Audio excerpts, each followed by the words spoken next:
Morning, everybody. Thank you for joining us. We will begin with chapter 17, verse 10. We'll begin with chapter 17, verse 10. We were discussing yesterday the verses that had to do with shchutei chutz, person who takes a korban and a sacrifice and brings it outside of the Mishkan area, slaughters it outside the Mishkan area, and the pasuk speaks very strongly about that. Now, in verse 10, it says, the ish mi beis Yisrael, and any man from the house of Israel, a person from the house of Israel, when ager gar b'socham, convert among them, asher yochal kol dam, that consumes any blood, v'nosati fonai b'nefesh ha'ocheles es hadam, v'chrati osah mikerev amma. And there'll be, again, the very grave punishment of kares for a person who consumes blood. This does not seem to be restricted to blood of korbanos, doesn't seem to be a korban discussion, it seems to be a general comment about not eating blood from an animal. This, of course, is the idea of salting meat. I'm sure there are people on this Zoom who remember salting meat in their kitchen. It's certainly not common today. It's done normally by the butcher shops, etc. But that's the idea of it, so that the blood is drawn out, so we don't consume it. Now the Torah gives the reason why it's so serious to consume blood. Ki nefesh habasar badamhi, because the soul of the meat is, the soul of the flesh is in the blood. Vani nesativ lochem al hamizbeach lichaper al nafsho sechem. You know, I had it be that blood would be cast on the altar as an atonement for you. Ki adamhu b'nefesh yichaper. Because blood brings with it the atonement, the ability for atonement with sacrifices, and you're going and you're eating that blood. Verse 13, so therefore I have said to the Jewish people, that none of you should consume blood, and the convert among you should not consume blood. It's difficult to understand why this is so grave an issue, and what's this all about? If God tells us not to do it, we won't do it. But it's interesting. The pasuk even giving us an explanation. It's probably a little bit hard to relate to it. Let's see the Ramban. Ramban on pasuk Yural. He never shavosar badamhi v'ani nisativ lochem al mizbeach. Mashmos hakasu bazesh yomer. The implication of the pasuk is sheyesar lanu hadam v'shenasno lanu liyosam mizbeach l'chaper al nafsho seinu. The Ramban says, just looking at the straightforward meaning of the verse, it sounds like it's saying that God gave us the blood of animals to use as a means of atonement for our souls. So blood is sort of like God's department. In other words, the purpose for blood in this world is part of our service of Him and to bring us atonement. Kitam hachelef.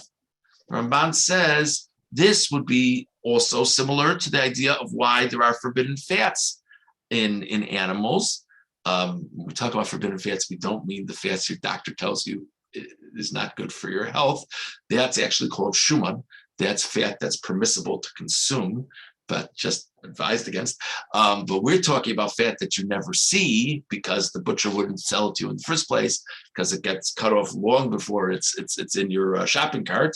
That's chaylev. The Ramban says the issue with chaylev is also because it's something that's part of the offering to God.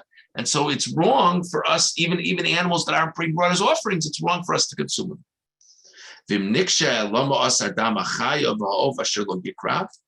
So the Ramban says, on this, you could ask a very basic question. There are creatures that are kosher that would never be brought as a korban, that are ineligible to be brought as a sacrifice. So if you tell me there's an animal that can be brought as a sacrifice, and its blood will be brought, and its fat will be brought, so then God says, okay, it's for me and it's not for you, fine. But what about a creature that would never be brought as a sacrifice anyway? That type of species isn't brought as a sacrifice. So why can't we consume the blood and the fat of such a creature? Nitches Hashor will push off the questioner. So the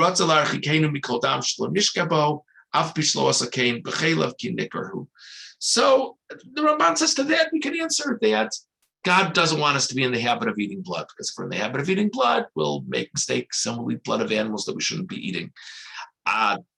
With fat, we don't say that. With fat, it's only the animals that could be brought as sacrifices that were prohibited from eating their fats. Somebody says, yeah, because the chaylev is such a clear, separate part of the animal, it's different. Okay, that's what the Ramban says. Barav Kasab Nevuchim, the Ramban now cites the Rambam.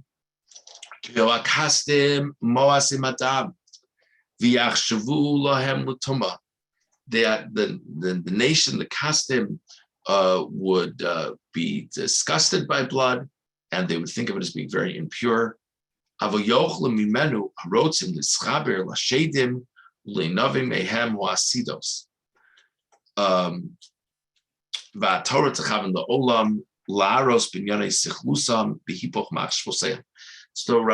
Rambam says, and this is extremely consistent with the Rambam's position in other matters, that when there were strange practices by other nations, the Torah gives us prohibitions to move us far away from those practices. So among the Kasdim, in normal society, among the Kasdim, they would think of blood as a very impure thing, but people who wanted to get connected to demons and understand prophecy and things like that would view a way to connect to such forces as consuming blood. So therefore, says the Rambam, God tells us don't consume blood because there's all that other stuff out there with blood, and just stay far away from it. That's the Rambam's position. Ulakach, asra hadam ba'achila. And therefore, says the Rambam, that's why God prohibited us from consuming blood. Uvacharavo li toyer ba'zos. And specifically, God says, you know what I want you to do with blood? I want you to cast the blood on the altar. I want you, when there are people who need to be purified or atoned for in certain ways, sprinkle the blood upon them. Basically, take this blood, which other people use for strange, inappropriate things, and elevate it. That's the Rambam's position. Amar, v'nosati fanai, v'never sha'ochelas esadam, k'mo she'amar b'sitom v'nosein mizaro lamolech, shumevi lemin mimini avodah zara ki lo ne'amar kein mitzvah cheres.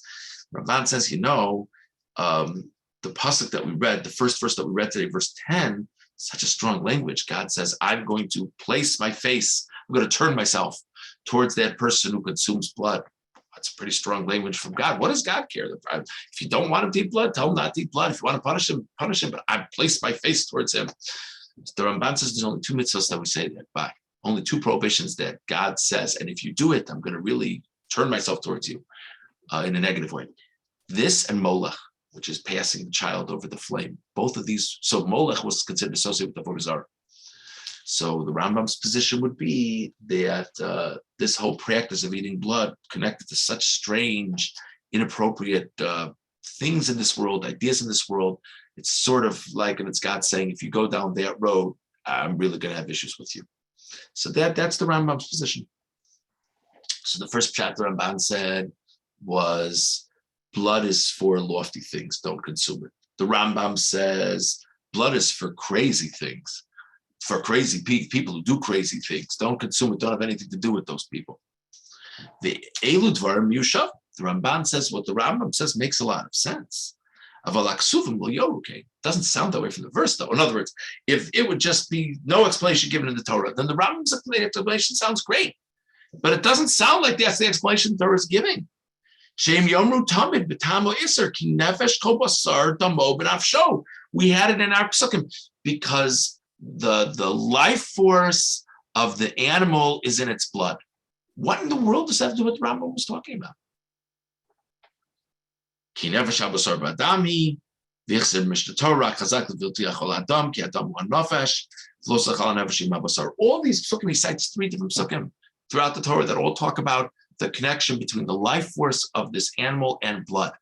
According to the Rambam, it has nothing to do with that. It has to do with the things that wackos do with blood.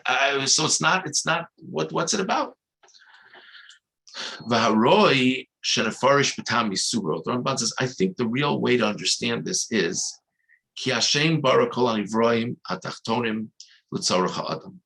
God created all things in this world for the sake of humanity. Because only the human race have the capacity to recognize God, to understand that God exists. Like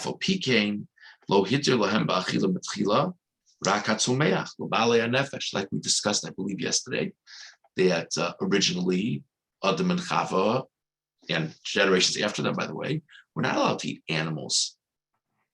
They weren't allowed to kill for their own nutrition, for their own satisfaction. They were allowed to have vegetables. Kasher Boba Parshas Breshis Shenemar Nenasati Lachem Eskol Esav Zarei Azara.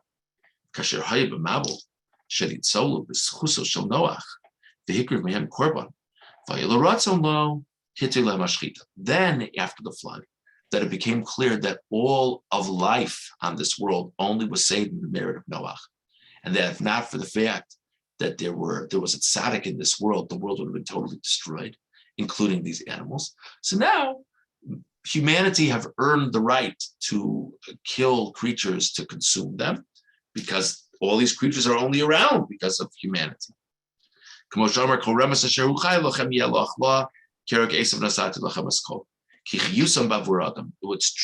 evident from the Noach story that all these creatures are only alive because of humanity.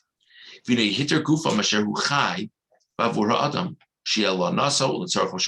the body of the animal is permissible to a person.